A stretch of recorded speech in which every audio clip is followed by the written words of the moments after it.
Okay आज के session में iOS के अंदर हम टेबल व्यू और साथ ही साथ टेबल व्यू का डिफरेंस देखते हैं टेबल व्यू कंट्रोलर के साथ क्या है। नेक्स्ट सेशन पे बाकायदा हम सेपरेटली टेबल व्यू कंट्रोलर को भी देखेंगे, लेकिन इस सेशन पर हमारा बेसिक टारगेट होगा कि टेबल व्यू क्या है। तो सबसे पहले हम एक सेपरेट प्रोजेक्ट क्रिएट कर लेते हैं जो कि मैंने किया हुआ है अपने वर्चुअल मशीन पर, और उसके बाद हम अपने UI पर आ जाते हैं। UI पर आने के बाद आप देख रहे हैं कि राइट हैंड साइड पर हमारे पास ऑब्जेक्ट है जहाँ से हम अपने व्यूज़ ले सकते हैं। तो मैं वर्चुअल मशीन को भी मैक्सिमाइज़ कर देता हूँ और साथ ही साथ अपने Xcode ID को भी, ताकि प्रॉपर्ली तमाम चीज़ें हम देख सकें। तो अब हम टॉप पे चलते हैं।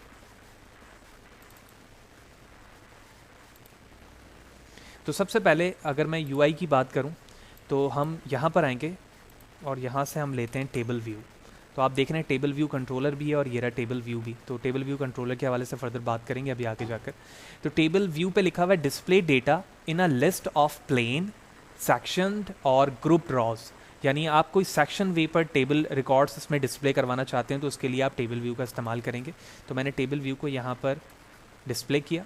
उसके बाद मैं इसको अपने पूरे स्क्रीन पर फिट करना चाह रहा हूँ, तो नीचे जो फर्दर हमारे पास ऑप्शंस होते हैं अलाइन के बराबर में जो कंस्ट्रेंट है, यहाँ पर आने के बाद मैंने कंस्ट्रेंट हटाया और चारों डायमेंशन पर 0 वैल्यू दे दी ताकि चारों डायमेंशन से कोई गैप ना रहे।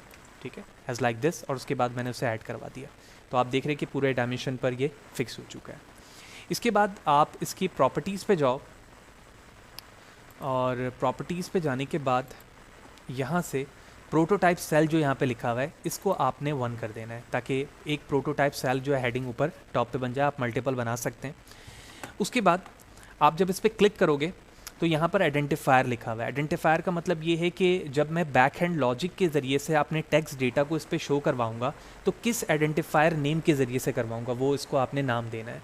तो मैंने इसका नाम रख दिया सेल, आप कोई भी रख दें मीनिंगफुल नाम। इसके बाद हम अपने इस बैक हैंड कोड पे चलते हैं, अपने इस कंट्रोलर के जिसमें मैंने टेबल व्यू को ड्रॉप किया है। तो मैं कोड सेशन पर आता हूँ। ठीक है, ये हमारा बैक हैंड कोड सेशन आ चुका है। इस पर आने के बाद हम सबसे पहले क्या करेंगे, कुछ कलेक्शन ऑफ रिकॉर्ड्स बनाएंगे, वेरिएबल्स विच मीन, और जहाँ पर जो वेरिएबल्स आपने शो करवाना है वो आप करोगे। तो मैं यहाँ पर आकर एक वेरिएबल बनाता हूँ डेटा के नाम से और इसका टाइप रखता हूँ स्ट्रिंग। ठीक है, और इसके अंदर हमने कुछ रिकॉर्ड्स के कलेक्शन को सेव करवा दिया जो मैं अपने इस टेबल व्यू पे दिखाना चाहता हूँ। तो सबसे पहले रिकॉर्ड में हमने यहाँ लिख दिया 1, ठीक है, 2, 3, 4, 5,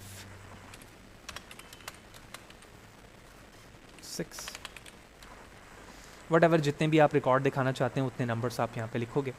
इसी तरह से मैंने एक और वेरिएबल क्रिएट किया, एक टाइटल आएगा और उसके नीचे उसकी डिस्क्रिप्शन आएगी। ठीक है, लिहाजा इसके लिए हमने एक और वेरिएबल बना लिया डेफ कोर्सेस के नाम से, आप कोई भी नाम रख सकते हैं। और इसके अंदर एक्चुअली मैं वो रिकॉर्ड लिखूँगा जिस रिकॉर्ड को मैं टाइटल के नीचे लिखाना चाहता हूँ। ठीक है, तो इसके लिए भी हम स्ट्रिंग टाइप लिस्ट क्रिएट कर लेते हैं। तो इसको भी मैंने स्ट्रिंग नाम दिया और उसके बाद जो रिकॉर्ड आपको इसके अंदर बताने की ज़रूरत है आप वो बता दो। तो जो रिकॉर्ड्स हम चाहते हैं यहाँ पर हम इस इन्वर्टेड कॉमा के अंदर लिखते जाएंगे और इसे सेपरेट करते जाएंगे। तो मैंने यहाँ लिख दिया 1 course machine learning with Fahad Hussain. ठीक है, कॉमा से सेपरेट करके मल्टी टाइम पेस्ट कर देंगे इसे window C and window V के ज़रिए से। तो जितने टाइटल्स हैं हमारे पास 6 हैं, तो हम 6 टैग्स भी लिख देंगे यहाँ पर ताकि 6 टाइम हमें वो तमाम वैल्यू दिखे, 2, 4 एंड 6। बाकी रीनेम करना हमें बाद में करना है। अब देखो, जब आप टेबल व्यू पर रिकॉर्ड्स को विजुलाइज करवाना चाहते हो तो आपको अपने मेन एट्रीब्यूट, ये जो हमारा मेन टाइटल है, मैं जूम कर देता हूँ ज़रा ताकि समझना आसान हो, ये जो एरिया है UI व्यू कंट्रोलर से ये इनहेरिट है। आपको इस इनहेरिट टेक्स्ट पे यानी कंट्रोलर के साथ UI table view data source and UI table view delegate से भी इसे इनहेरिट करना होगा ताकि आप बता सको कि कौन सा डेटा सोर्स है और किस डेलीगेट के ज़रिए से वो आके टेबल व्यू पे शो होगा। लिहाजा मैंने कॉमा प्रेस किया और यहाँ लिखा UI टेबल व्यू, और व्यू भी हम लिखते हैं। तो मैंने लिखा टेबल व्यू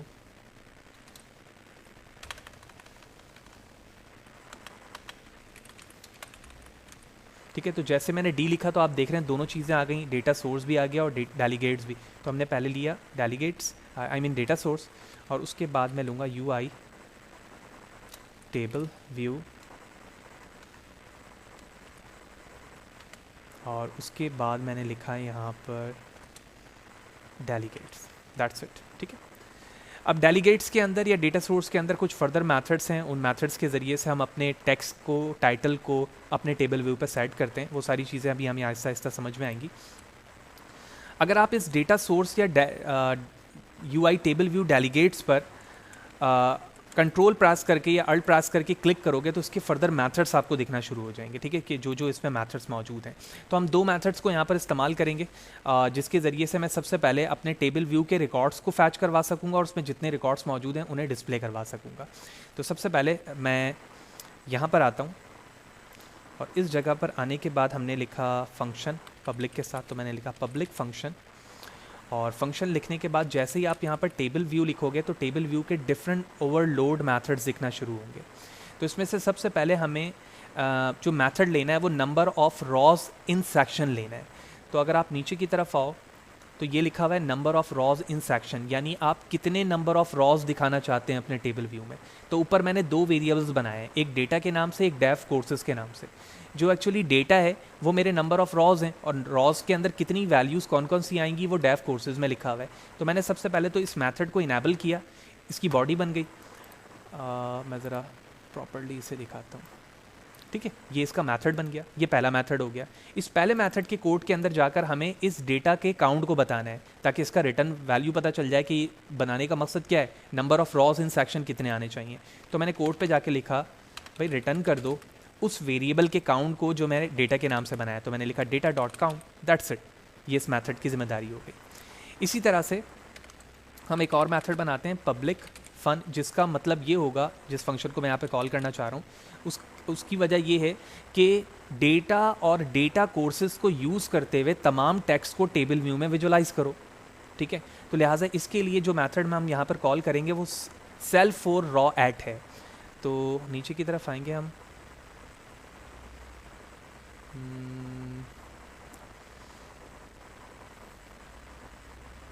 तो ये आप देख रहे हैं सेल फॉर रॉ एट का मेथड है। मैंने इस पर क्लिक किया। ये जितने मेथड्स हैं ये टेबल व्यू डेटा सोर्स और टेबल व्यू डेलीगेट्स के इंटरनली मौजूद हैं और उन मौजूद डिफरेंट फंक्शन में से मैंने यहाँ दो को कॉल किया है। जैसे ही मैं टेबल व्यू कंट्रोलर दिखाऊंगा तो वहाँ पर आपको ये तमाम मेथड्स दिखेंगे और वहाँ पर प्रॉपर्ली समझ में आएगा कि किस मेथड का क्या काम है। तो अब हम इस कोड सेशन पर आते हैं इसके, और यहाँ पर आने के बाद सबसे पहले मैंने एक वेरिएबल बनाया सेल के नाम से। ये सेल वही है एक्चुअली जो कि हमने अभी आइडेंटिफायर का नाम भी रखा था अपने UI से, और मैंने कहा UI table view cell, table view cell is equal to UI table view cell.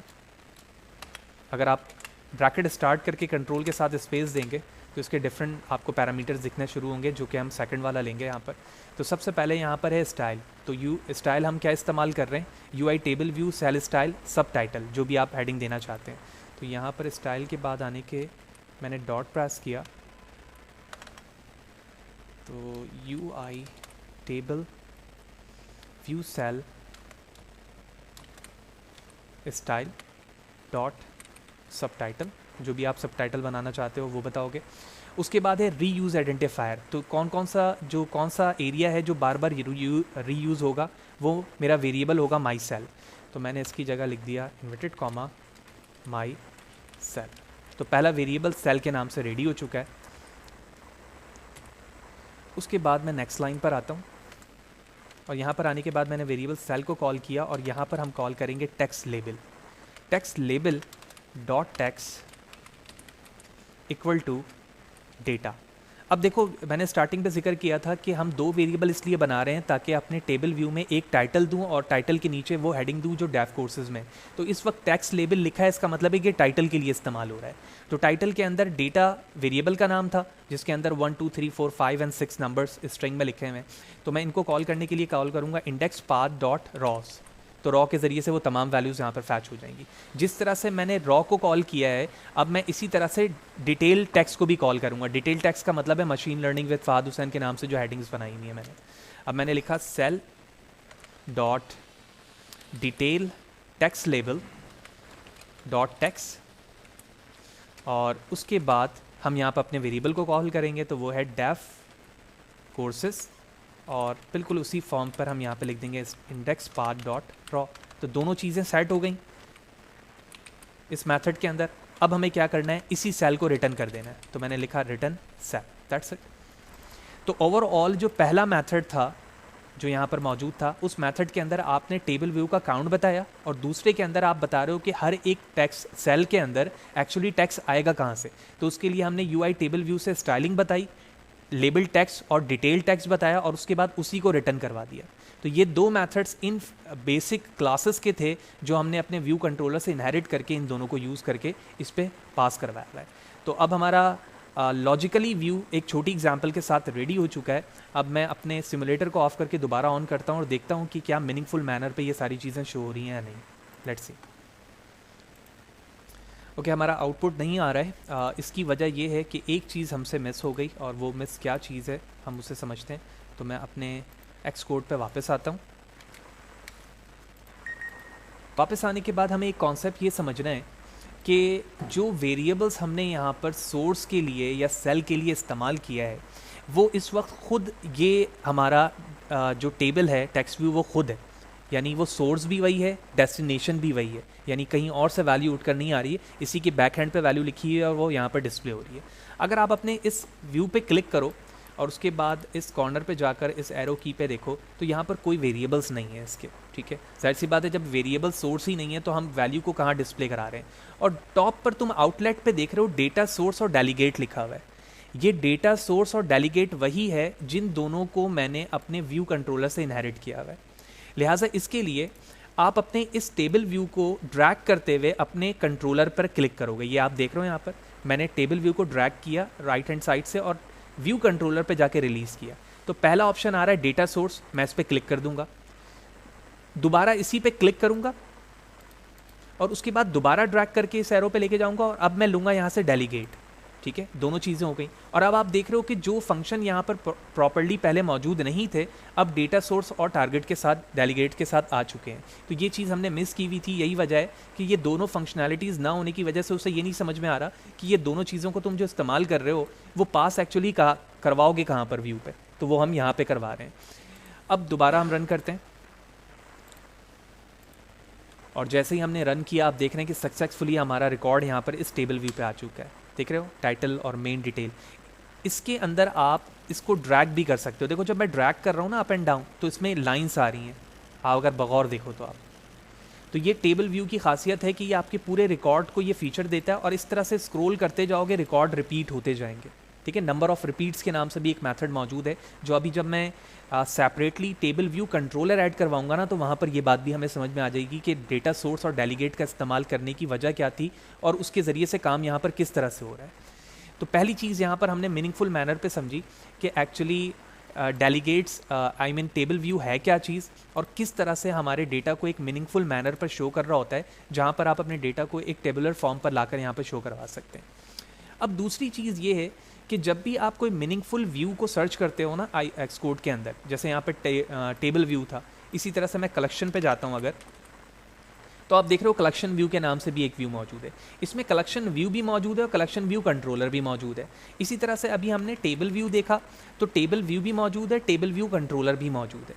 तो एज अ नेम सजेस्ट कि टेबल व्यू एक सेपरेट कंट्रोलर पर फीचर ऐड करने के लिए है, जबकि एक डिफ़ॉल्ट तौर पर आपके पास एक कंट्रोलर ऑलरेडी बना हुआ है जिसमें तमाम चीज़ें ऑलरेडी ये मौजूद होंगी, उसको यहाँ पर टेबल व्यू कंट्रोलर का नाम दिया गया है। इसे समझते हैं। देखो मैंने इस टेबल व्यू कंट्रोलर को भी यहाँ पर ड्रॉप कर दिया, ठीक है। अब ड्रॉप करने के बाद जैसे ही मैंने ड्रॉप किया ना, तुम देखो मैं सारी चीज़ों को कैंसिल करता हूँ ऐसे। जब आपने या मैंने प्रोजेक्ट जब लॉन्च किया था तो यहाँ पर कुछ भी नहीं था, ये ब्लैंक था। इसमें मैंने टेबल व्यू ऐड किया था। टेबल व्यू ऐड करने के बाद इसमें प्रोटोटाइप को इनेबल किया और उसके बाद सेल का नाम रखा था सेल 1। तो इसमें ये चीज़ें लिखी हुई आई, लेकिन जैसे ही मैंने टेबल व्यू कंट्रोलर ऐड किया इसमें सारी चीज़ें ऑलरेडी मौजूद हैं, ठीक है। अब जब आप इस पर क्लिक करके प्रॉपर्टी के ऑप्शन पे जाओगे तो देखो यहाँ पर डेटा सोर्स और डेलीगेट के दोनों वेरिएबल्स पहले से बने हुए हैं, जबकि मैंने यहाँ पर फोर्सली बनाए थे, यहाँ पर वो चीज़ें बनी हुई। तो इसका मतलब ये हुआ कि लिटिल बिट डिफरेंस है, यहाँ पर बहुत सारी चीज़ें मौजूद थी, यहाँ पर मौजूद नहीं होती हैं। अब मैं वही काम जो मैंने एक सिंपल कंट्रोलर पर टेबल व्यू को यूज़ करते हुए लेते हुए किया था, अब मैं वही टेबल व्यू कंट्रोलर पे करने की कोशिश करता हूँ। कैसे? देखो मैंने इस पर क्लिक किया, क्लिक करने के बाद प्रॉपर्टी पे जाता हूँ, देखो प्रोटोटाइप सेल 1 यहाँ पे लिखा हुआ है, इसके लिए हमने किया था। इसी तरह मैंने इस पर क्लिक किया और क्लिक करने के बाद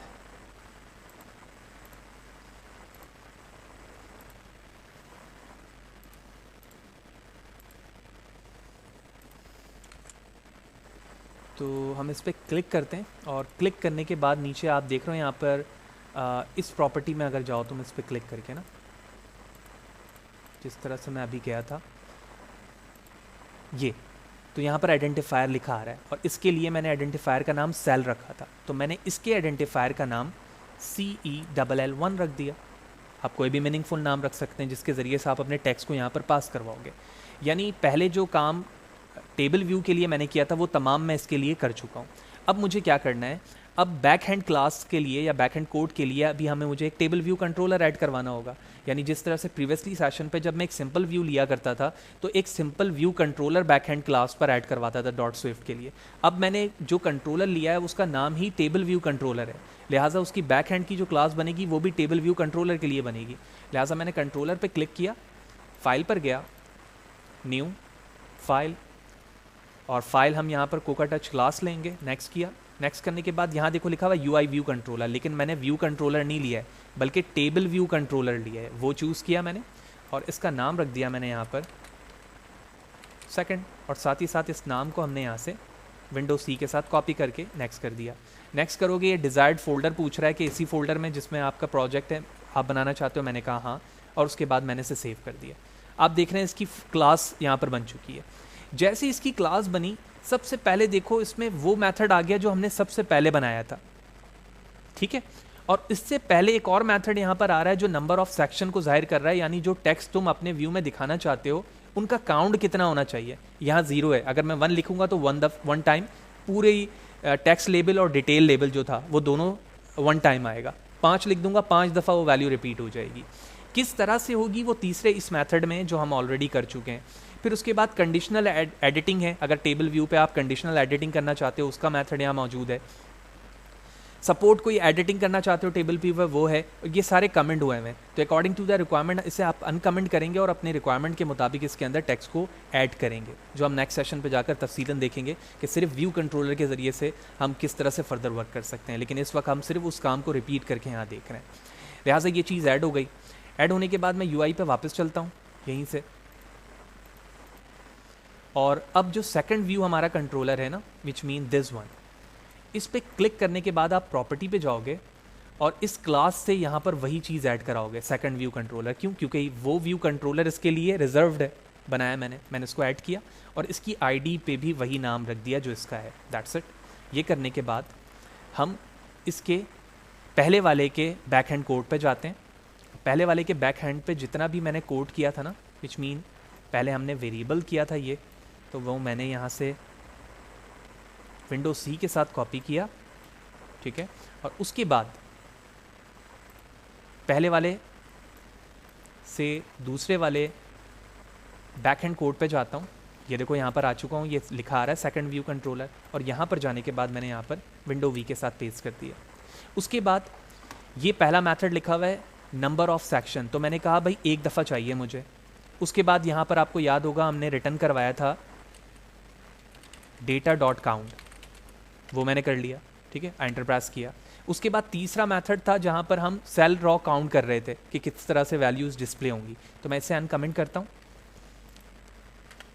ठीक है। और ये हमारा वो टेक्स्ट एरिया है जो वहाँ पर हम कोड करेंगे, तो मैंने इसको हटाया जो डिफ़ॉल्ट था बॉडी रेडी की। अब पहले वाले मेथड पे वापस चलते हैं। तो पहले वाले मेथड पर आने के लिए मैंने अपने कंट्रोलर पे क्लिक किया और इस डबल सर्कल पे करूँगा ताकि मैं वापस आ जाऊँ। और ये वो कोड है जो हमने स्टार्टिंग पे किया था पहले टेबल व्यू के लिए। यहाँ से मैंने विंडो C से कॉपी किया, वापस आऊँगा सेकंड पर, सेकंड पे क्लिक करके बैक हैंड पे गया, और जो कोड मैंने अभी यहाँ से कमेंट करके कमेंट को हटाया था उसे विंडो वी के साथ यहाँ पे पेस्ट कर दिया। जहाँ जहाँ सेल लिखा हुआ है उसे मैं कर दूंगा सेल 1। क्यों? क्योंकि सेकंड जो आइडेंटिफायर का नाम था उसको मैंने सेल 1 रखा था। ठीक है, ये चीज़ रेडी हो गई, यानी मैं कोड के रिस्पेक्ट से रेडी हो गया। अब मैं दोबारा अपने व्यू पे वापस जाऊंगा और आपको याद होगा कि जब हम एक से ज़्यादा कंट्रोलर ऐड करवाते हैं और ये चाहते हैं कि जो सेकंड कंट्रोलर है वो एज अ पेरेंट चले, क्योंकि इस वक्त आप अगर अपने पहले कंट्रोलर को देखो तो ये एरो है जो कि इसको एज अ पेरेंट डिस्प्ले कर रहा है, लेकिन मैं ये चाहता हूँ कि जब मैं प्रोग्राम लोड करूँ तो ये चीज़ रन हो। तो इसके लिए आप सेकंड कंट्रोलर पर आओगे और आने के बाद इस पर टॉप पे क्लिक करोगे और यहाँ लिखा हुआ है इज़ इनिशियल व्यू कंट्रोलर। इसका मतलब है कि मैं इसे इनिशियल बनाना चाहता हूँ। ठीक है, मैंने इस पर चेक लगा दिया। आप देख रहे हो वही एरो इसकी तरफ आ गया। मज़ीद इसको बेहतर करने के लिए कि मैं जब रन करूं तो मुझे पता चले कि सेकंड वाला जो कंट्रोलर है, जो टेबल व्यू कंट्रोलर है, वही रन हो रहा है, मैं कोड्स में थोड़ा सा जाके चेंजिंग कर देता हूं ताकि मुझे समझ में आ जाए। ठीक है, मैंने इस पर क्लिक किया, डबल सर्कल पे गया, जो वेरिएबल है ना टॉप पर ये 1, इस 1 के साथ भी मैं 1 लिख देता हूँ एज लाइक दिस। ठीक है, 4 यहाँ पर 5 लिख दिया, यहाँ 6 लिख दिया ताकि प्रॉपर्ली हमें स्ट्रिंग वाज़े तौर पे दिखे। अच्छा जी, यहाँ पर क्या मसला हो रहा है? तो यहाँ पर इन्वर्टेड कॉमा मिस हो रहा है, वो मैंने यहाँ पे दे दिया। ठीक है, तो ये मैंने नंबर्स चेंज कर दिए ताकि डिस्प्ले होते वक्त हमें प्रॉपर्ली दिखे। सिमुलेटर ऑफ करता हूँ। सारी चीज़ें हमने रेडी कर दी हैं टेबल व्यू कंट्रोलर के लिए, और अब हम रन करके देखते हैं। और आप देख रहे हैं कि सिमुलेटर एक्टिव हो चुका है और 1 1 2 के साथ 2 भी लिखा आ रहा है, 3 भी लिखा आ रहा है, 4 भी लिखा आ रहा है। तो उसका मतलब ये हुआ कि जो काम मैंने सिंपल कंट्रोलर पर टेबल व्यू को लेते हुए किया था वही काम मैं टेबल व्यू कंट्रोलर के ज़रिए से भी कर सकता हूँ। अब एट लास्ट हमारे उस काउंट की बारी आती है जो अभी मैंने बताया था कि जहाँ पर मैंने 1 लिखा है, तो वो मेथड आपके काउंट को रिपीट करता है, विच मीन दिस 1। आप जितने दफ़ा अपने पूरे टेबल के वेरिएबल्स को in term of the text and label repeat करवाना चाह रहे हैं आप यहाँ पे लिख सकते हैं। मैंने फॉर एग्जांपल यहाँ पर 5 लिख दिया, इसका मतलब है 1 2 3 4 5 6 तमाम डेटा को लिखेगा, उसके बाद दोबारा 1 2 6 रिपीट होगा, फिर 1 2 6 रिपीट होगा 5 टाइम। तो अब हम दोबारा इसे रन करते हैं और हम अपना आउटपुट देखेंगे। एंड हियर इट इज़, आप देख रहे हैं 1 2 3 4 5 6 रिपीट, और उसके बाद दोबारा हुआ। और इसी तरह आप देख रहे हो कि इसमें स्क्रॉल का ऑप्शन डिफ़ॉल्ट तौर पे मौजूद होता है, जो मैंने स्टार्टिंग पे भी दिखाया था। और एक मीनिंगफुल मैनर पर आपके तमाम रिकॉर्ड्स यहाँ पर table view by using table view only and table view controller आप डिस्प्ले करवा सकते हैं।